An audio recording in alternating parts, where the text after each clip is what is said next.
Bueno, parece ya no ser. Ahora creo que sí, ya lo tenemos bien conectado a Juan Manuel. Juan Manuel, un saludo, buenas tardes. ¿Qué tal, Pepe? ¿Cómo te va? Bien, bien, muy bien. Agradecido por tu tiempo y porque nos des tu mirada sobre estas cosas.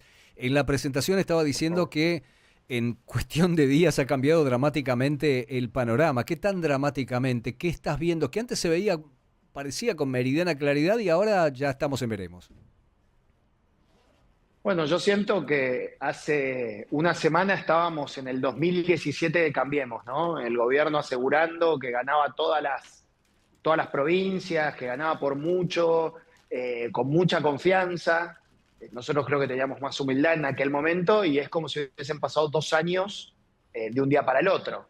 Estamos en agosto del 2019, si esto fuera el gobierno de Cambiemos. Es como que de golpe al presidente se le ven todos los defectos, la sociedad le ve todos los defectos, eh, los que había elegido tal vez no mirar. Digo, yo que nunca tuve mucha expectativa con mi ley, al contrario, por ahí cuando hacía algo bien lo valoraba, pero ahora vemos que lo que sabíamos en el 2023, que era que el presidente tenía un carácter muy complicado, que es una persona eh, digamos, le cuesta la construcción, le cuesta el diálogo, le cuesta ser sensible y empático con los demás. Bueno, todo eso lo estamos viendo todo junto y lo vio la provincia de Buenos Aires el domingo y decidió votar como votó, que es votar en su enorme mayoría al peronismo.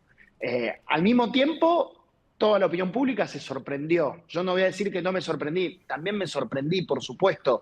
No me imaginaba que Milei iba a ganar la elección en la provincia de Buenos Aires. Por eso nunca entendí ni la campaña ni el tipo de candidatos, porque lo poco que hacía Milei o lo poco que hacía la Libertad Avanza no lo favorecía. Era nacionalizar, darle una épica tremenda, decirle a los mercados que iban a empatar o que iban a ganar, cuando eso podía generar mucha desestabilización al día siguiente, hablar de kirchnerismo nunca más, poner candidatos tan peronistas en sus propias listas. Entonces hubo gente que tal vez los acompañó en el balotaje del 2023 y dijo, yo esto no lo puedo votar. O sea, demasiado que lo voté en un balotaje para que no gane Sergio Massa, ahora no lo puedo votar en estas circunstancias cuando lo que me ofrece es esto. Y ni que hablar, bueno, de los casos de corrupción que son bastante verosímiles, ¿no? Que pareciera que son reales y que eso me parece que la sociedad en un contexto de ajuste no va a tolerar. Vamos a la reacción, Juan Manuel.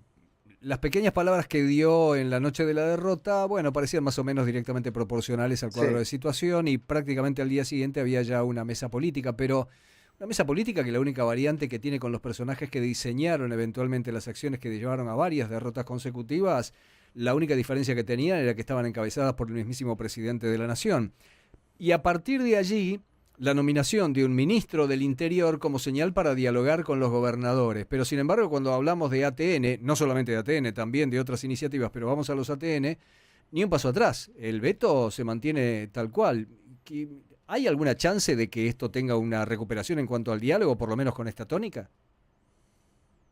Yo creo que el presidente y el equipo todavía están impactados, todavía no reaccionan, los entiendo. Me parece que la reacción inicial, que es la que vos decís del discurso el domingo, fue una reacción correcta, pero hasta ahora no tomaron casi ninguna iniciativa. Haber recreado el Ministerio del Interior, que es un ministerio que hace pocos meses existía, no es una acción, digamos, de ninguna trascendencia, salvo que estén recreando el ministerio pensando en un recambio del gobierno para dárselo a alguien más adelante y que digan, bueno, le tengo que dar un ministerio, no lo puedo poner abajo del jefe de gabinete, que es como estaba en el organigrama. Después, diálogo, agenda no hay.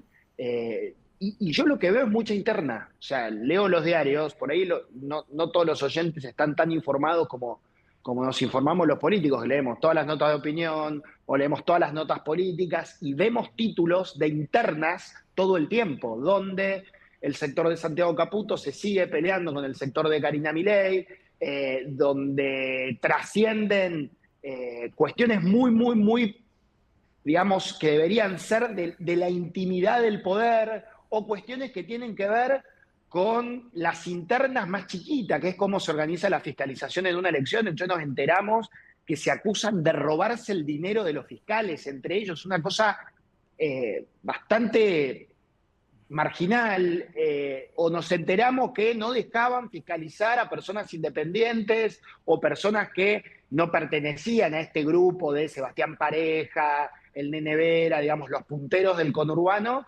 porque no querían que se descubra que robaban los fiscales o que tengan algo de poder otros. Una cosa de verdad muy de pelea de PJ, de municipalidad, en momentos de los peores de la Argentina, qué sé yo, cuando se peleaban las internas de Dualde con algún otro, o sea, algo que ya no estábamos ni acostumbrados en el PJ, porque el PJ lo tenía más o menos resuelto a esto.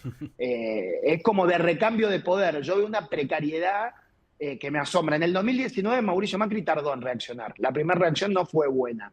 Y yo me acuerdo un jueves, un día como hoy, recién tuvimos el primer gabinete ampliado donde nos empezamos a poner de pie, con lo cual entiendo la falta de reacción. Lo que digo es, nosotros estábamos unidos. Ellos los veo peleándose desesperados por un cargo, por conservar cuotas de poder, que para mí esto no va a funcionar, más allá de que además había problemas de gestión de antes, porque Karina Milei es un embudo que tapa todo y quiere decidir todo, vaya a saber por qué razón. Ese esquema está agotado, es inviable. Juan Manuel, ¿qué tal? Pablo Manzotti te saluda, ¿cómo estás? ¿Qué tal? Mucho gusto. Los hilos al gobierno que vos detallaste claramente hasta en esta última pregunta se le ven.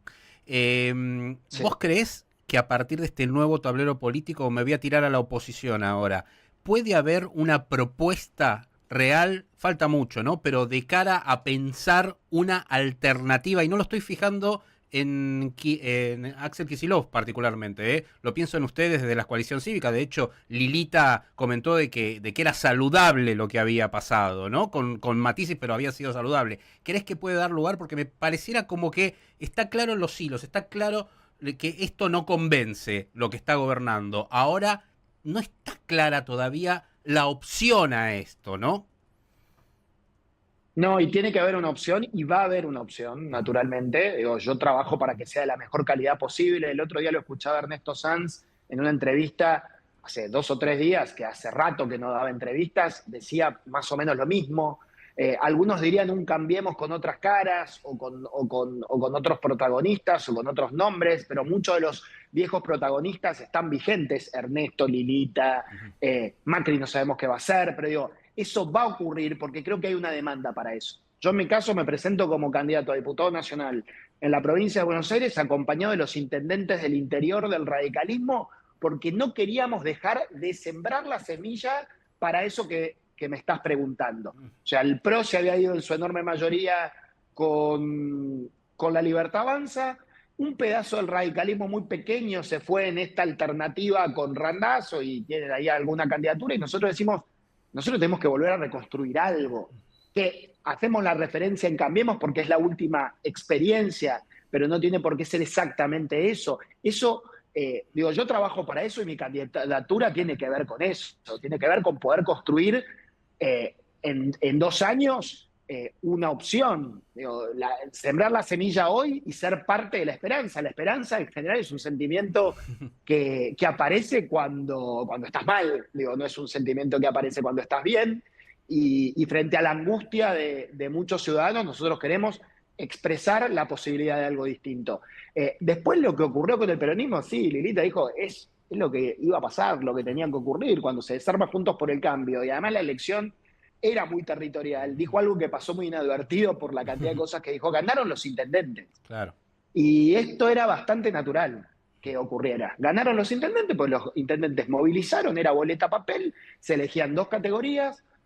La más importante para los intendentes era la de concejales, porque quieren tener sus consejos deliberantes lo más blindados posibles, y dejaron todo. ¿Esto significa que el gobierno va a revertir en octubre? No lo sé.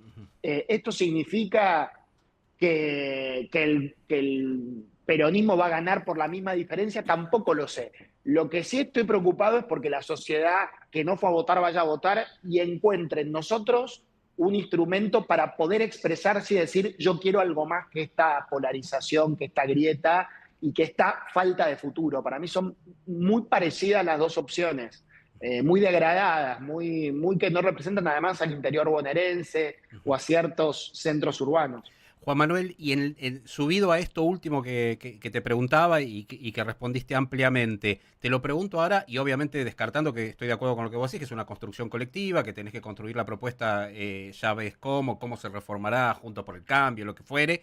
Te lo pregunto a vos, Juan Manuel López, ¿vos creés, en una charla de café en este momento, tenés que decir, bueno, Sí. que hay un punto intermedio entre la destrucción del Estado, que evidentemente no se puede, esto que está sucediendo con el Warraham, personas con discapacidad, etcétera, pero por otro lado hay otras cosas que sí se valoran, que es equilibrio fiscal, un dólar relativamente contenido, o sea, ¿vos crees que se puede ir a una propuesta, que esa es la que yo creo que falta, que esté en el Por medio, que supuesto. pueda balancearse? A ver, charla de café, Juan Manuel López, ¿cómo responde a eso? Yo estoy convencido que muchos en la Argentina, y me puedo incluir, hemos subestimado el poder del equilibrio fiscal.